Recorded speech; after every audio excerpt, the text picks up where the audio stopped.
Welcome, Blood Bowl fans, to Blood Bowl from my car.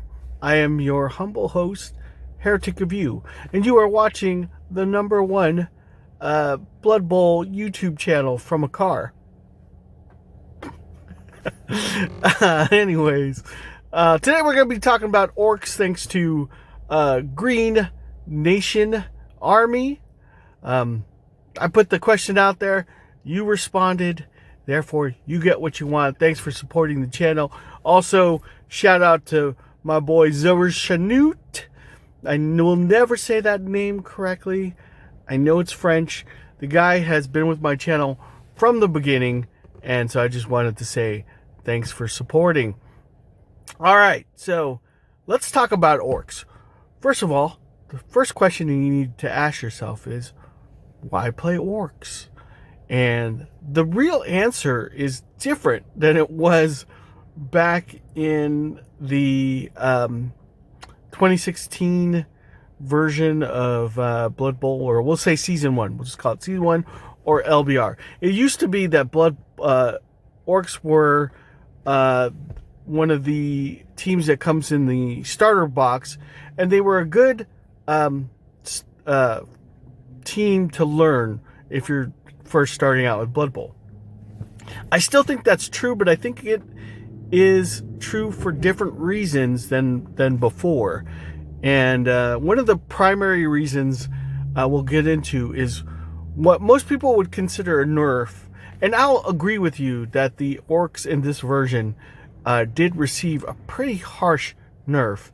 But we'll get into that in a little bit. Basically, the reason why you want to play Orcs, or my best rationale for playing Orcs, is they will actually teach you how to play conservative Blood Bowl. And the reason is because of the nerf. The nerf that they had from one version to the other is animosity. What is animosity? Animosity is basically if I need to hand off or pass, I first need to roll a 2 or better. He will take that action. Okay.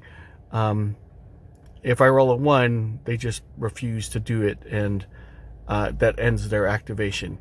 It doesn't sound pretty harsh, but combined with the increased price of Orcs, so if you're buying what used to be the conventional Orc team, which was 4 big unblockers, 4 blitzers. I know I keep saying black Orcs, but they're now big unblockers. Previously known as black Orcs. So it used to be, this is what most people would buy for their team. You'd get 4 of those guys, 4 blitzers, a troll, and maybe a couple linemen. Okay. And a thrower, I would say. You'd have enough for maybe 1 thrower and 1 lineman, or 2 linemen and no thrower. You know, with the increased price, you can only, if you were to buy that same team, especially my team, which is the 4 big unblack. I almost said black Orcs again. The 4 big blockers, the 4 blitzers, the 1 troll, 1 thrower, 1 lineman, gives you only enough for 1 reroll. So you have to play a very precise game of Blood Bowl. So combine that with the animosity rule, you're not going to be taking that chances for, gutting it down the field, throwing that pass, because you've got 1 reroll a half. So it's pretty harsh. But what it does is it forces you to stay on the ground, because as new Blood Bowl players, in my experience, love to pass the ball. It's exciting. You pick up that ball, you gun it down the field, and you hope somebody catches it, and you score that touchdown, and you're like, woohoo! Everyone wants to play Blood Bowl when they first start out like that, but really, if you want to learn the good basic rules first, I suggest not even passing, and that's what Orcs kind of force you to do, is like look at passing as this kind of really high risk thing, and it's just not going to pay off with Orcs as well. Especially, again, you combine that I'm only starting off with a single reroll, and I have animosity. Even with the orc thrower, it's too dangerous to do it. So you stay on the ground and you concentrate on the basics: assisting blocks, blocking guys, learning how to push and when to follow up, when not to.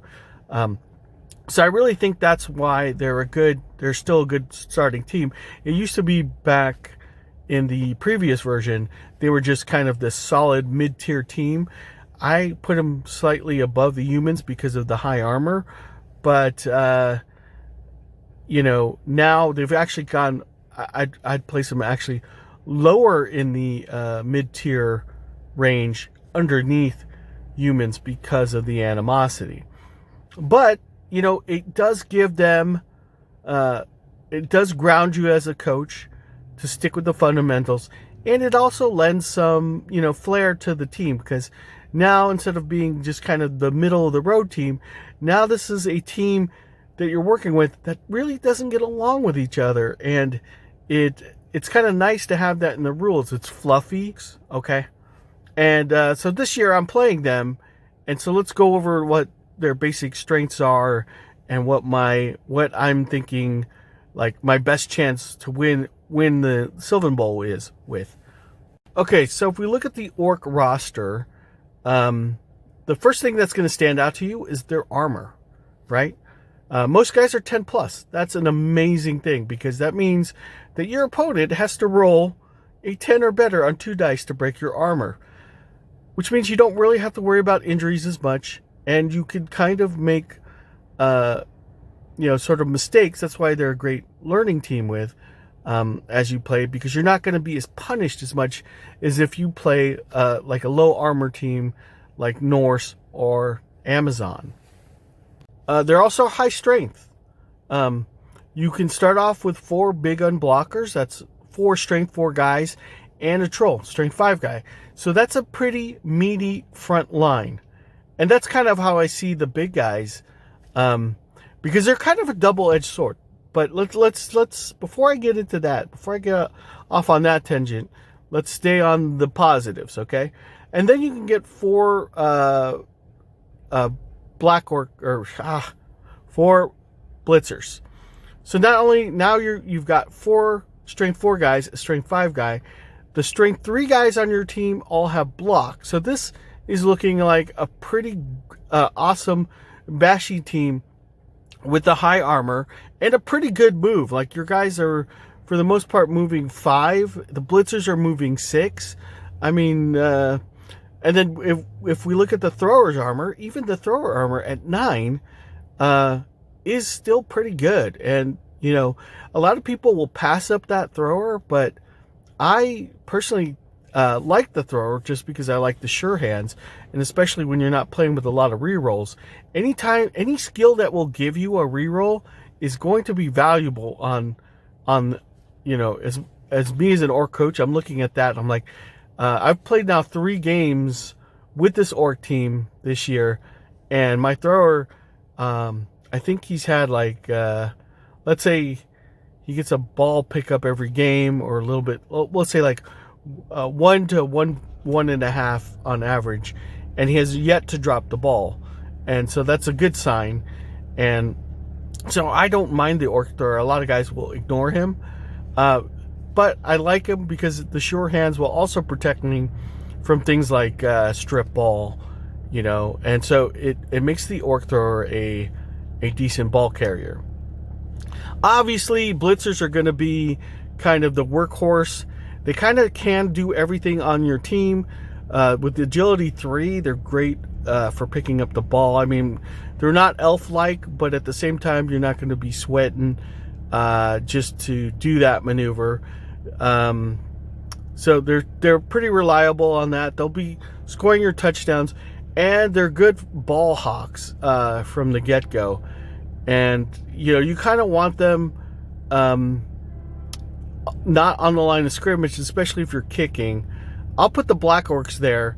A lot of people think that's crazy, but actually it's not, because I'll put 3 black orcs on the line. A lot of people say use basic linemen, But for me, I want my opponent to try to figure out his way around all that strength 4. Okay, and with the armor 10 plus, I really am not scared about injuries or anything like that. One of the cool things about Orcs is that you can get a goblin. You can actually get 4 goblins on your team, which for me as a goblin coach, pretty fun. The goblin gives you the 1 turn option along with the troll. It also gives you a guy that, even though he's strength 2, he's movement 6, comes with stunty and dodge. And stunty does have the possibility of him getting hurt often, but he's cheap, and the upside to stunty is always dodging on a 3+ no matter how many tackle zones he's in. Makes him a really good option for a ball carrier, you know. Let's talk downsides. Okay, so obviously, I mentioned at the beginning of this video, talk about animosity, and it's an extra roll, and it could complicate things. You know, you could be on the last turn, of the win. You could be on turn 8, right? And maybe there's this handoff that needs to happen, and you're out of rerolls, and you roll to hand off, and you roll 1, and your orcs are just like, nah, I don't want to listen to you. I don't want to give that ball. I mean, he could score, but then he would get MVP and not me. And so he hangs on to the ball, and you're like, God damn it. God freaking damn it. Yeah, so that's their big downside. I would say black orcs are a double-edged sword. At the beginning of this video, I'm saying it's great to have all this strength 4. But also strength 4 comes with, what they call the 1 in 9, right? Which is, you could probably roll, you get maybe too comfortable with that 2-die block, and there is a good chance you're rolling the skull and both down. And because they don't have any skills at the start, they could be potential turnover machines. The troll, as far as the big man goes, he's not the best big man, especially with very stupid. Your troll has the potential of not just not failing to activate, he's going to lose his tackle zone. So that becomes combine that with loner, which, if you don't know what loner means, is basically if you wanted to use a team reroll to roll that very stupid roll fail, you need a 4 or better. So he's extremely difficult to, it's a risk to even burn a reroll, because just declaring that and you fail it, you lose the reroll. So as far as big guy goes, I know every big guy has that rule or a similar rule, but the very stupid one is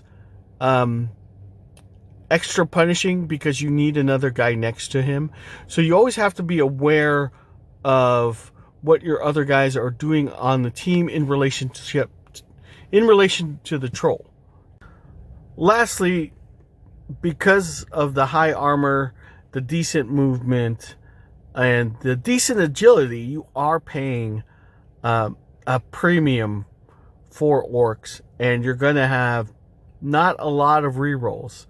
Like I said, my 1 mil team right now that I'm playing in my Blood Bowl League has a single reroll.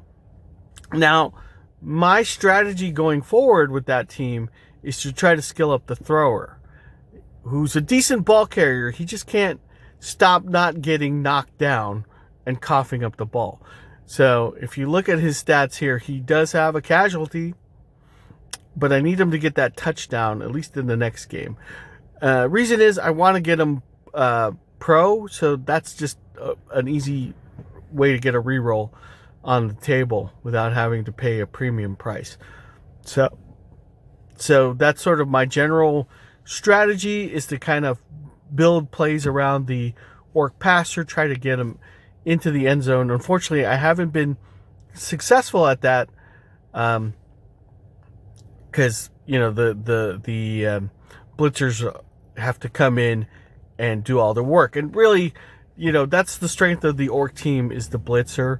So if I were to sum up what I think are the selling points of playing an Orc team, it's a high strength bashy team with high armor, with decent moves and agility, right? With the blitzers being the centerpiece of the team.